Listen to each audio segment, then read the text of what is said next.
everyone. Welcome to Unconfirmed, the podcast that reveals how the marquee names in crypto are reacting to the week's top headlines and gets the inside scoop on what they see on the horizon. I'm your host, Laura Shin. You may have heard I'm doing a survey. We want to know, how do you think we can make the show better? How would you like to see Unchained and Unconfirmed expand? If you could just take a moment and go to surveymonkey.com/r/Unchained Survey 2019, that's surveymonkey.com/r/Unchained Survey 2019. Your answers will be a huge help to me and my team here. Also, those who answer the survey can enter to win one of 5 free Casa Bitcoin Lightning nodes, plus a free year of Casa's Gold membership, including a multi-sig security app for iPhone and Android, a Trezor hardware wallet, a Casa Faraday bag, and 24/7 support. Those of you interested in learning more about Casa or about protecting your Bitcoin investment generally should check out my interview with CEO Jeremy Welch. Thank you to Casa for donating. Are you ready for global cryptocurrency money laundering regulations? CipherTrace secures the crypto economy with powerful AML tools for exchanges, crypto businesses, and regulators. Today's guest is Dillon Chen, CEO of Edgeware. Welcome, Dillon. Hi, how's it going? Good. I just traveled a little bit, and I'm so glad to be at home. But anyway, the show is not about me, so why don't you tell me, what does Edgeware do? Yeah, I guess the tagline for Edgeware is it is a Polkadot smart contract platform, and I guess like along those the 3 legs that it kind of stands on, it is a WASM smart contract platform. So you can write in Rust, C++, assembly, and any language you're comfortable with that compiles down to WASM. 2, it's built on Polkadot, and 3, it's on-chain governed. And to seed the network, we're doing this thing we're calling the Lockdrop. So you lock your Ethereum, and you can get Edgeware tokens kind of in return. And so talk a little bit more about how the Lockdrop works. Yeah, so I guess like to preface this a little bit, we decided on the Lockdrop kind of like in November of 2018 when we were first like conceiving of the project. And the reason for that is, one, we just needed to decide on a way to seed like a proof of stake network with like what we felt like would be like a healthy ecosystem. And an ICO was obviously out of the question. An airdrop didn't seem like the right way to do things. So we needed kind of like a happy medium to have people put a little skin in the game, but still have like wide participation. And so the Lockdrop was kind of the mechanism we chose. So the Lockdrop, basically you time lock your Ethereum. You basically send your Ethereum to a smart contract. It creates a small individual lock contract, and you can lock for 3, 6, or 12 months. You can redeem your Ethereum at the end of that process. And you also basically, the Ethereum that you lock up is counted towards this Lockdrop. And so you can claim essentially Edgeware tokens at the end of this whole shenanigan. That's kind of the Lockdrop in a nutshell. If you lock up for longer, you get a little bit of bonus Edgeware token. So for 3 months, you'll get like basically the face value of Ethereum. For 6 months, you'll get 130% of your Ethereum. And for locking for 12 months, you'll get 220% of your Ethereum, essentially in Edgeware token. Yeah, that's the kind of process in a nutshell. There's a few bells and whistles, but maybe I'll just pause there. And why don't you also talk about one of the last ways to participate in the Lockdrop, which is through something called signaling? Yeah, definitely. Again, we basically want to widen participation on Edgeware, and so we kind of like scratch our heads a little bit and thought about a way to like lower the bars even further. If you can't lock up for 3 months, we know that can be out of the question for some people. We felt that adding this signaling option would be the right move. So basically what you do is you sign a transaction, you ping the Lockdrop smart contract with an address. It can be your address that you're basically sending the transaction from, or you can essentially send a transaction on behalf of an account or contract that you created. And the reason for this kind of second option is basically because there's a lot of multi-sigs that people like hold funds in, that kind of we wanted to be able to participate in this process. There's one other kind of like wrinkle, or maybe two wrinkles, basically, is if you signal instead of like a bonus, you'll get like a deduction, since you're not really putting up any opportunity cost of your Ethereum. And so instead, you'll get 20% basically of the face value of whatever gets signaled. And then the other thing is you'll get 25% of the Edgeware tokens on network launch, September 15th. And then also 75% a year later, essentially. So September 15th, 2020. Yeah, that's the other option to participate. It's kind of the lowest hanging fruit, so to speak. And why did you decide on the Lockdrop as your way of distributing the token, as opposed to, for instance, an ICO? Yeah, definitely. So I guess one is like the larger question of like thinking about what we should actually, be looking at in our crypto projects. We really wanted to build like a healthy ecosystem, and we know like one of the biggest measures of that is like number of addresses that actually have like any amount of token, and that's like especially small for projects in their early days. But the Lockdrop process is actually going on right now. It started June 1st, and if I remember correctly, I think we have over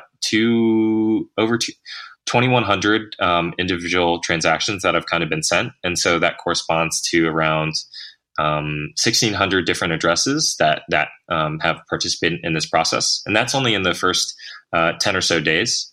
And so, over the kind of 3 months that the Lockdrop process is going on, we hope to have like a larger like set of stakeholders versus an ICO that might have only had maybe, 1,000 or 2,000 people participate. We felt an open process where people, I guess, aren't investing money, felt like the right thing to do. Is there anything else? Maybe, we didn't really need to raise any other funds since we're equity funded, and the Edgeware network is kind of like being hopefully launched organically again through this process. Yeah, that would be probably the last reason as well.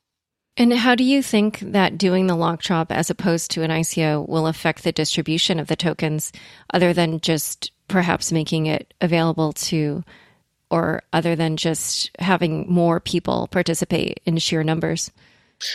Yeah, it's a really good question. I would say that we hope it incentivizes a different set of participants to come in. I guess through the Lockdrop process, you have to specify a specific Edgeware address, like the new address on the new network that we're helping launch.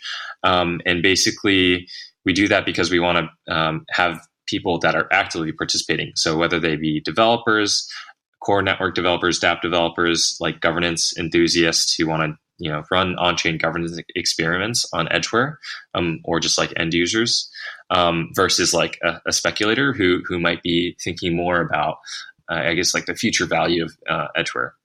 And so hopefully the Lockdrop process drives the kind of like the former, so active participants versus speculators. Yeah, that would be the largest hope. We'll see it kind of like as the kind of like network plays out. I think that's something that you can only really tell as time goes on. Can you or anyone else use the ETH that's locked up? No, it's something that sometimes we joke about internally. But so the Lockdrop process, basically the funds are time locked, and only you, the contract, the sender, can redeem or use the Ethereum. Yeah, the reason for that is kind of we thought let's go with like the most plain vanilla option. It's obviously the Lockdrop is kind of experimental in its own right, and so any other bells and whistles like we thought like could come in probably a future network. Although I think I mentioned this a little earlier, or that we had some community members like come up with like creative ways that the funds might be used in a future Lockdrop, potentially like opening up like a Uniswap or like adding to a liquidity pool, and kind of like earning a little bit of, I guess, interest, so to speak, and then funding potentially like a treasury for that new network that's being spun up. That could be something pretty fun to play with. shout out to token economy for that idea. We're going to discuss how Edgeware fits into the overall ecosystem in a moment, but first a quick word from our fabulous sponsors. Ready or not, the Financial Action Task Force anti-money laundering recommendations soon go into effect globally. If you handle cryptocurrencies, no matter where you do business, these new AML laws will apply to you.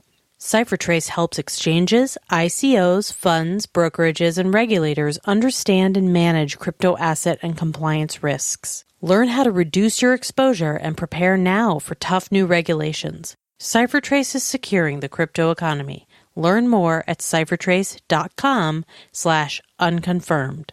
Hey everyone, don't forget Unchained is doing a survey. And if you give us your feedback, you can be entered to win some pretty awesome prizes. We want to know, how do you think we can make the show better? How would you like to see Unchained expand? Please take a moment and go to surveymonkey.com/r/Unchained Survey 2019. That's surveymonkey.com/r/Unchained Survey 2019. It won't take long, I swear, and when we get all your feedback, Unchained will be even better than before. What more could you want than that? Okay. There is something more you could want.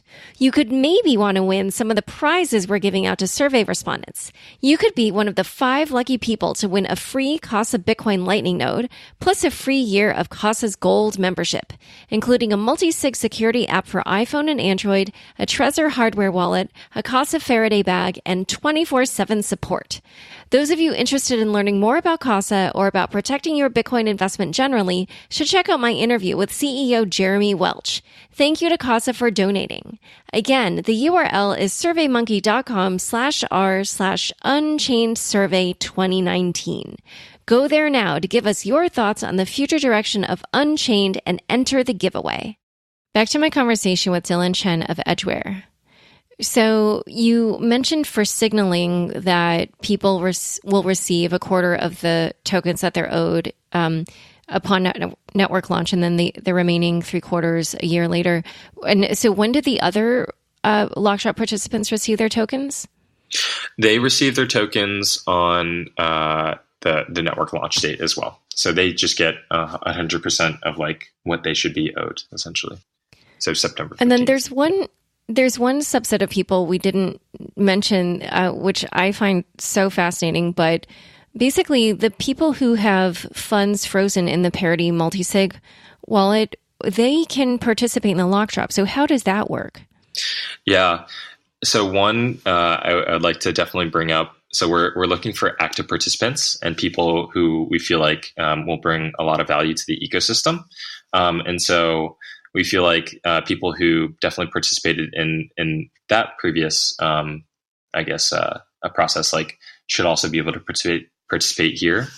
I would also like to note that like that's only one example of people that are able to participate in this process. We kind of like instituted something called a generalized lock. So people who basically can send a signal transaction. And then if we look at the contract address that they might have signaled on behalf of, if you can't send like a message or like a transaction that has like an ETH value greater than 0, basically what that effectively means is like you're not able to move your Ethereum for like the period of that lock process, then we will count it as a lock versus a signal. And so one of those would be the Parity multi-sig class of like wallets that were kind of created. And then other kind of like unrecoverable quote unquote funds are also able to participate. Yeah, so we felt like they would bring a lot of value to the a new network because they certainly have a lot of skin in the game and like have know what how early kind of we are in the evolution of like, I don't know, crypto networks we are. Yeah, I mean, there's kind of a lot of money locked up in the Parity frozen funds. It's, I think, like 587 wallets, and they're holding what in dollar terms is more than $1 billion worth of Ether. So that, you know, I think that does open up a lot of people who maybe have Ether.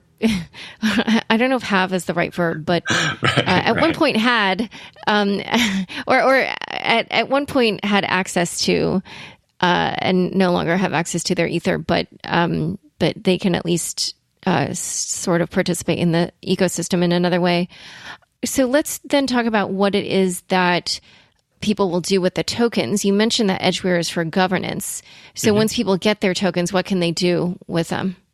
Yeah. So I think we've had like about 250,000 ETH locked in the first 10 days. And so this process is running over the whole summer. And so hopefully that continues to grow.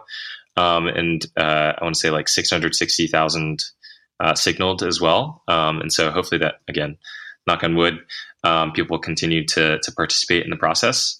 And so once all these people till the end of the summer, August, at the end of August, and like September 15th, the Edgeware network launches. Basically, we'll have a fully functional smart contract platform. So validators will be able to stake or bond for their own validator to mint new blocks. People will be able to delegate to these validators and like earn rewards in terms of Edgeware token. People will be able to pay for essentially gas or transactions on the network and like for functioning of any smart contract. And they'll be able to vote and basically allocate more funds from a DAO, an Edgeware DAO.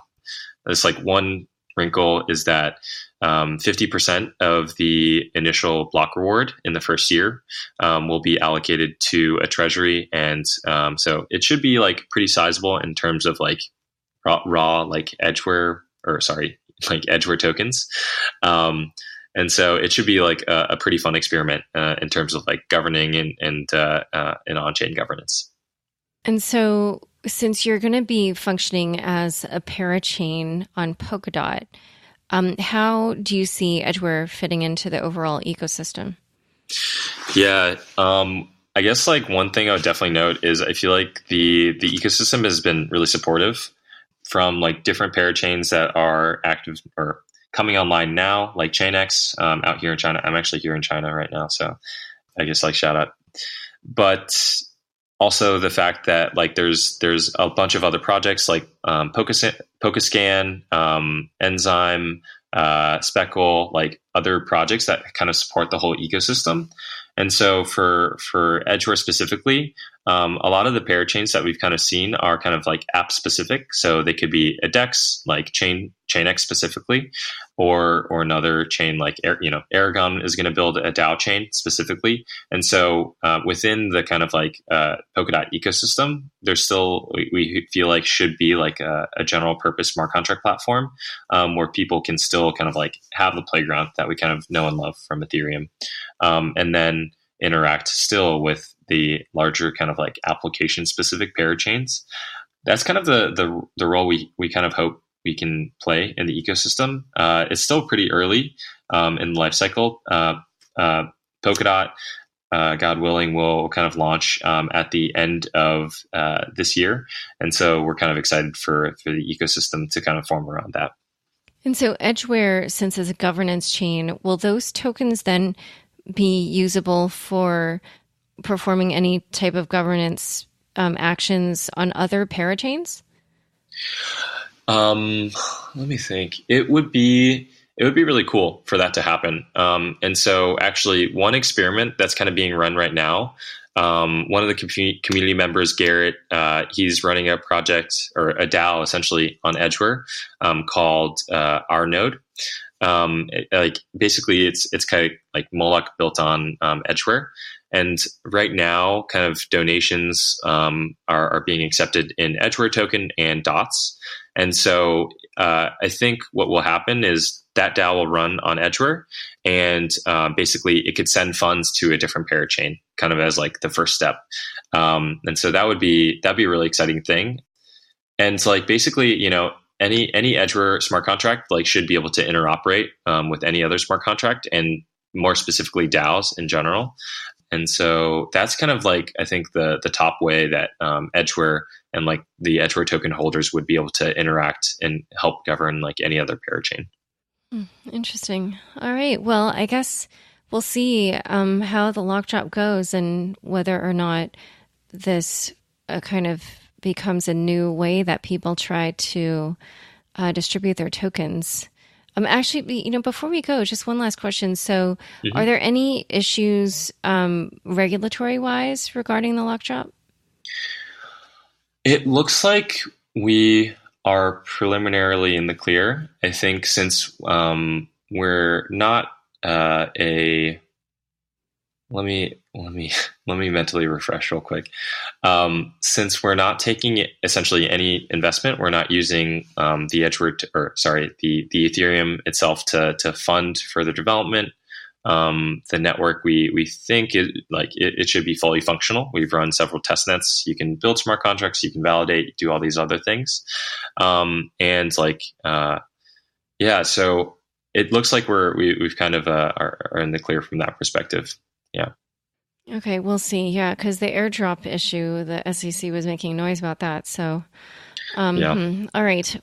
Well, as so much regarding that topic, I think it remains to be seen how that will play out. Yeah. But thanks for coming on the show. It's been great having you on Unconfirmed. No, thank you for having me. It's always a pleasure. Thanks so much for joining us today. To learn more about the topics we discussed, be sure to check out the links in the show notes of your podcast player. If you haven't yet taken the Unchained survey or entered to win a free Casa node, do so now at surveymonkey.com/r/Unchained survey 2019. Unconfirmed is produced by me, Laura Shin, with help from Fractal Recording, Anthony Yoon, Daniel Nuss, and Rich Stroffolito. Thanks for listening.